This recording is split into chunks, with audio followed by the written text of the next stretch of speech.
TN Seshan காலத்தில் இருந்த தேர்தல் கமிஷனையும் இன்றைய கோமாளிகள் நடத்துகிற தேர்தல் கமிஷனையும் ஒப்பிட்டு பாருங்க. திராவிட முன்னேற்ற கழக அணி அண்ணா திராவிட முன்னேற்ற கழக அணி என்று இருந்தால் வாக்கு திருட்டு நடக்காது என்று நான் நம்புகிறேன். ஆனால் என்னுடைய நம்பிக்கையில சந்தேகம் வருவதற்கு காரணம் பாரதிய ஜனதா கட்சி புகுந்திருக்கிறது. ஆமை புகுந்த வீடும் அமீனா புகுந்த வீடும் உருப்படாது என்று தமிழ்நாட்டில் ஒரு பழமொழி இருக்கு. பாரதிய ஜனதா கட்சி புகுந்த நாடு உருப்படாது. 539 பேரு இல்லையா, 530 பேர் ஊரே காலி போயிடுச்சா. இதெல்லாம் தில்லு முள்ளு என்பதில் யாருக்கும் சந்தேகம் கிடையாது. ஒரு அறையில் 120 பேர் அங்க வாக்குரிமை பெற்று இருக்கிறார்கள். ஒரு தெருக்கு பேரு பீர் ஸ்ட்ரீட். அது என்ன பீர்னு எனக்கு தெரியாது, பீரான்னு தெரியாது. வாக்கு திருட்டு என்றால் என்ன? வாக்கை திருட முடியுமா? போலி வாக்குச்சீட்டை போடுவது நமக்கு தெரியும். வாக்கு எண்ணிக்கையிலே பிழைகள் இருப்பது நமக்கு தெரியும். தோல்வி அடைந்த வேட்பாளரை வெற்றி பெற்றதாக அறிவிப்பது நமக்கு தெரியும். பல பேரை வாக்கு போடாமல் தடுப்பது, குறிப்பாக தலித் சமுதாயத்தினரை, பல மாநிலங்களிலே சிறுபான்மை சமுதாயத்தை வாக்கு போடாமல் தடுப்பது நமக்கு தெரியும். ஆனால் வாக்கு திருட்டு என்பது நமக்கு அறிமுகம் இல்லாதது. வாக்கு திருட்டு நடந்தது என்று அருமை தலைவர் ராகுல் காந்தி அவர்கள் பிரகடனப்படுத்திய பிறகுதான் இதை போன்ற ஒரு தில்லுமுல்லு நடைபெறுகிறது என்றே நமக்கு தெரியும். வாக்கு திருட்டு எப்படி நடக்கிறது? கர்நாடகாவில் பெங்களூர் சென்ட்ரல் என்று ஒரு நாடாளுமன்ற தொகுதி இருக்கிறது. அதுல 7 சட்டமன்ற தொகுதிகள். அதுல மகாதேவ்புரா என்பது ஒரு சட்டமன்ற தொகுதி. கடந்த நாடாளுமன்ற தேர்தலில் காங்கிரஸ் கட்சியின் வேட்பாளர், பாரதிய ஜனதா கட்சியின் வேட்பாளர் நின்றார்கள். மற்ற வேட்பாளர்கள் இருந்தாங்க. கடந்த நாடாளுமன்ற தேர்தலில் 3 தொகுதிகளிலே, சட்டமன்ற தொகுதிகளில் பாரதிய ஜனதா கட்சியினுடைய வேட்பாளர் முன்னணியிலே இருந்தார். 3 தொகுதிகளில் காங்கிரஸ் கட்சியினுடைய வேட்பாளர் அருமை நண்பர் மன்சூர் கான் அவர்கள் முன்னணியிலே இருந்தார்கள். இந்த அந்த மூணையும் நிகர கூட்டி கழித்து பார்த்து நிகர முன்னணி என்றால் நம்முடைய வேட்பாளர், காங்கிரஸ் கட்சியினுடைய வேட்பாளர் மன்சூர் கான் அவர்கள் 88,000 வாக்குகள் முன்னணியிலே இருந்தார். 88,000 வாக்குகள் 6 சட்டமன்ற தொகுதியில். ஒரு மகாதேவ்புரால மட்டுமே, ஒரு சட்டமன்ற தொகுதியில மட்டும் பாரதிய ஜனதா கட்சியின் வேட்பாளர் 120,000 வாக்குகள் முன்னணியில் இருந்ததாக தேர்தல் அதிகாரி அறிவித்தார். ஆக 88,000 முன்னணி என்பது 32,000 தோல்வியாக முடிந்தது. அது எப்படி ஒரு தொகுதியில, ஒரு சட்டமன்ற தொகுதியில 120,000 வாக்குகள் முன்னணியில ஒருத்தர் இருக்க முடியாது? அதைத்தான் ஆராய்ந்த பிறகு திரு ராகுல் காந்தி அவர்கள் ஒரு பேட்டி அளித்தார். அது எல்லா தொலைக்காட்சிகளும் கட்டாயமாக ஒளிபரப்ப வேண்டிய அவசியம் இருந்தது. மறுநாள் பத்திரிகையில செய்தி வந்தது. அதற்கு பிறகு இருட்டடிப்பு. ஒரு நாள் செய்தி, ஒரு நாள் பத்திரிகை செய்திகள், அதற்கு பிறகு இருட்டடிப்பு. அதுல என்ன கண்டுபிடிச்சு சொன்னார்? பல பேருக்கு பேரு XYARTV, அது பேரா? இந்த டைப் அடிக்கும் போது, கம்ப்யூட்டர்ல டைப் அடிக்கும் போது தவறாக பிழையாக வந்துருமே, அந்த மாதிரி பேர். எப்படியா அந்த மாதிரி பேர் இருக்க முடியும்? பல பேருக்கு முகவரி என்னவென்றால் கதவு இலக்கு எண் 0, 320, 450, 873 வீட்டு எண் இருக்கும். ஆனா பல பேருக்கு வீட்டு எண் 0, பூஜ்யம்னு ஒரு நகராட்சியோ பேரூராட்சியோ ஒரு கிராம கமிட்டியோ கதவிலக்கு வைக்குமா? இதைவிட வேடிக்கை என்னவென்றால், ஒரு இடத்துல ஒரு அறையில 120 பேரு அங்க வாக்குரிமை பெற்று இருக்கிறார்கள். ஒரு தெருக்கு பேரு பீர் ஸ்ட்ரீட். அது என்ன பீர்னு எனக்கு தெரியாது, பீரான்னு தெரியாது. அதுல ஒரு கதவிலக்கல ஒரு அறை தான். ஒரு அறையில 120 பேரு வாக்காளர்களாக இருக்கிறாங்க. இதெல்லாம் தேர்தல் கமிஷன் அம்பலப்படுத்திய பிறகும் விசாரிக்க மறுக்கிறது. இவர்கள் எங்கே இருந்து வந்தாங்க? பூஜ்யம் கதவிலக்கு உள்ள வீட்டில் XYZRT என்ற பெயர் உள்ளவர் 120 பேரோடு வந்து வாக்கு போட்டாரா? இது எப்படி நடக்கும்? அந்த ஒரு தொகுதியால் ஒரு நாடாளுமன்ற தொகுதியை நாம் இழந்தோம். இதுதான் வாக்கு திருட்டு. போலியான வாக்காளர்களை சேர்ப்பது, உண்மையான வாக்காளர்களை பெயர்களை நீக்குவது, போலியான வாக்காளர்களை இல்லாத முகவரியில சேர்ப்பது, ஒரு முகவரியில 120 பேர் 130 பேர் வாக்காளர்கள் என்று பட்டியலிலே சேர்ப்பது, அவர்கள் பெயரில் யாரோ கட்சிக்காரங்க, பாரதிய ஜனதா கட்சிக்காரர்கள் வந்து வாக்களிப்பது, இப்படித்தான் தேர்தல் நடந்திருக்கிறது என்பது நமக்கு புரியுது. இன்னொரு தொகுதி நேற்று பத்திரிகையில, இன்னைக்கு பத்திரிகையில வந்திருக்கு. குல்பர்கா நாடாளுமன்ற தொகுதியில, ஆலந்த் என்ற சட்டமன்ற தொகுதியில சட்டமன்ற தேர்தலில் 10,000 வாக்குகள் வித்தியாசத்தில் காங்கிரஸ் கட்சி வெற்றி பெற்றது.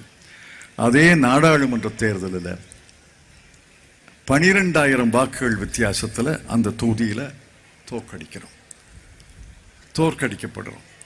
அதில் 8,000 வாக்காளர்கள் பெயர்கள் நீக்கப்பட்டிருக்கின்றன. எப்படி சட்டமன்ற தொகுதிக்கும் நாடாளுமன்ற தொகுதி தேர்தலுக்கும் இடையில 8,000 வாக்காளர்கள் காணாம போயிருவாங்க? இன்னைக்கு இன்னும் பல அதிர்ச்சியான செய்திகள் வந்திருக்கிறது. ஒரு வாக்குச்சாவடியில சுமார் 1000 பேர் இருப்பாங்க, அதிகபட்சம் 1200 பேர் இருப்பாங்க. நம்ம ஊர்ல எல்லாம் 800, 900, அதிகபட்சம் 1000, 1500 தான், 1100 தான். பீகார்ல உதாரணமாக பல தொகுதிகளை சொல்லி இருக்கிறார்கள்.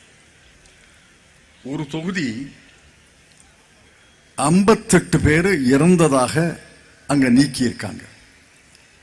58 பேர் இறந்திருந்தாங்கன்னா மூத்தவர்கள் தானே இறந்திருக்கணும், இளைஞர்கள் இறக்கலாம், நான் இல்லைன்னு சொல்லல. ஆனால் 58 பேர் இறந்ததுல 50 பேர் இளைஞர்கள், 8 பேர் தான் மூத்தவர்களா? இயற்கையில மூத்தவர்கள் இறப்பார்கள், இளையவர்கள் வாழ்வார்கள்.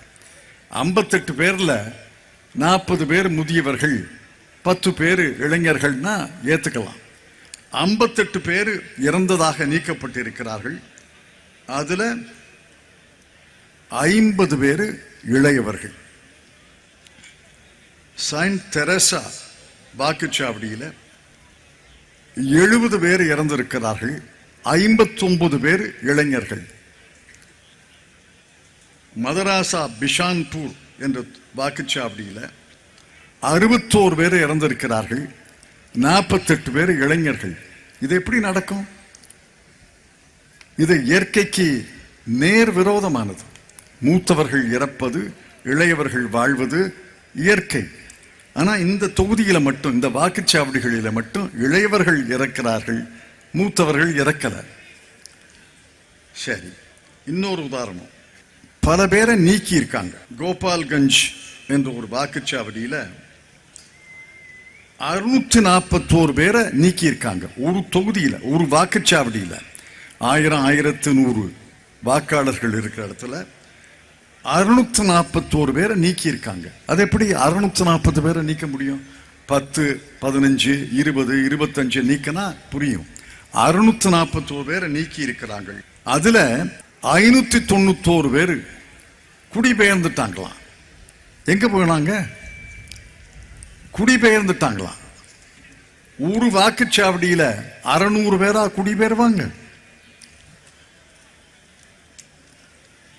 இன்னொன்னு, அங்கன்வாடி கேந்திரா என்ற வாக்குச்சாவடியில 677 பேரை நீக்கி இருக்காங்க. அந்த ஊர்ல அந்த வாக்குச்சாவடியில 627 பேரை நீக்கி இருக்காங்க.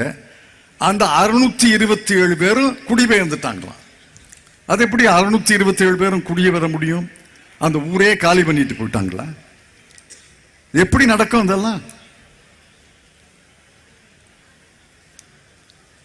இன்னொன்னு சொல்றேன், இன்னொரு உதாரணம்.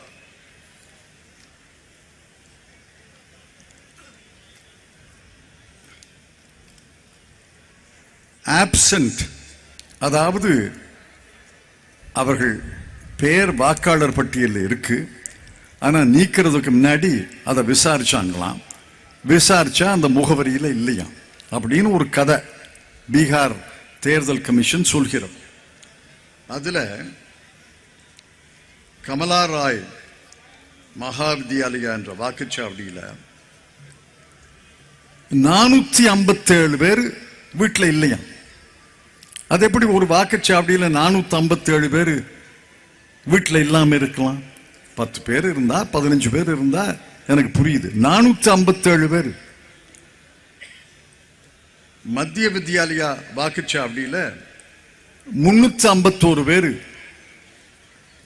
ஆப்சென்ட்னு போட்டு நீக்கியிருக்காங்க. சமுதாய் பவன் ஹாஜிபூர் என்ற வாக்குச்சாவடியில 539 பேர் இல்லையா. 530 பேர், ஊரே காலி வழி போயிடுச்சா. இதெல்லாம் தில்லு முள்ளு என்பதில் யாருக்கும் சந்தேகம் கிடையாது. புள்ளியியல் என்பது ஒரு விஞ்ஞானம், ஒரு அறிவியல். புள்ளியியல் படி புள்ளியியல் நிபுணர்கள் இதெல்லாம் நடக்கவே நடக்காது, இயற்கைக்கு விரோதமானது. இந்த இயற்கைக்கு விரோதமான காணாம போயிட்டாங்க, குடிபெயர்ந்துட்டாங்க, மறைந்து போய்விட்டார்கள், இறந்து விட்டார்கள் என்பது சொல்லுது தில்லு முள்ளு என்று பல புள்ளியியல் அறிஞர்கள் சொல்லியிருக்கிறாங்க. இதுதான் வாக்கு திருட்டு. இந்த வாக்கு திருட்டு இன்று பீகார்ல நடந்திருக்கு, கர்நாடகத்தில் நடந்திருக்கு, மகாராஷ்டிராலையும் நடந்திருக்கு என்று ராகுல் காந்தி சுட்டி காட்டுகிறார். அதற்கான ஆதாரங்களை எல்லாம் வெளியிடப் போவதாக சொல்லியிருக்கிறார். இந்த வாக்கு திருட்டு மற்ற மாநிலங்களில் நடக்கவே நடக்காதுன்னு நினைக்காதீங்க. தமிழ்நாட்டில் நடக்கலாம். நடக்கக்கூடிய சதி பின்னக்கூடிய பாரதிய ஜனதா கட்சி இருக்கிறது. ஆனால் எனக்கு பரிபூர்ண நம்பிக்கை இருக்கிறது. அதைத்தான் பவன் கேரடம் சொல்லிக் கொண்டிருந்தேன். தமிழ்நாட்டில் நடக்க விடமாட்டோம், நடக்காது. அதே போல கேரளாவிலையும் நடக்காது. கேரளாவிலையும் நடக்காது. காரணம் சொல்றேன். கேரளால 2 அணிகள் வலிமையான அணிகள் இருக்கின்றன. நம்ம அணிதான் வலிமையான அணி, மாற்றான் அணி வலிமை இல்லாத அணி என்று எப்பொழுதுமே பார்க்கக்கூடாது. அங்க இடதுசாரி முன்னணி, ஐக்கிய ஒற்றுமை முன்னணி, இரண்டும் வலிமையான அணிகள். அதே போல தமிழ்நாட்டில் திராவிட முன்னேற்ற கழகத்தின் தலைமையில் இருக்கிற அணி வலிமையான அணி. அதே நேரத்தில் அதிமுக அணியை நான் குறைத்து பேச மாட்டேன். வினை வலியும் தன் வலியும் மாற்றான் வலியும் துணை வலியும் தூக்கிச் செயல் என்பது திருக்குறள். இந்த 2 அணிகள் இருந்தா வாக்கு திருட்டு நடக்காது. காரணம் உங்களையே கேட்கிறேன். நீங்க ஒரு வாக்குச்சாவடியிலேருந்து வர்றீங்க, ஒரு கிராமத்திலேருந்து வர்றீங்க. அந்த கிராமத்தில் அந்த கூட்டணி, நம்முடைய கூட்டணி ஒரு 30-40 பேர் இருக்காங்க. அதிமுக கூட்டணியில் ஒரு 30-40 பேர் இருக்காங்கன்னு வச்சுக்கோங்க.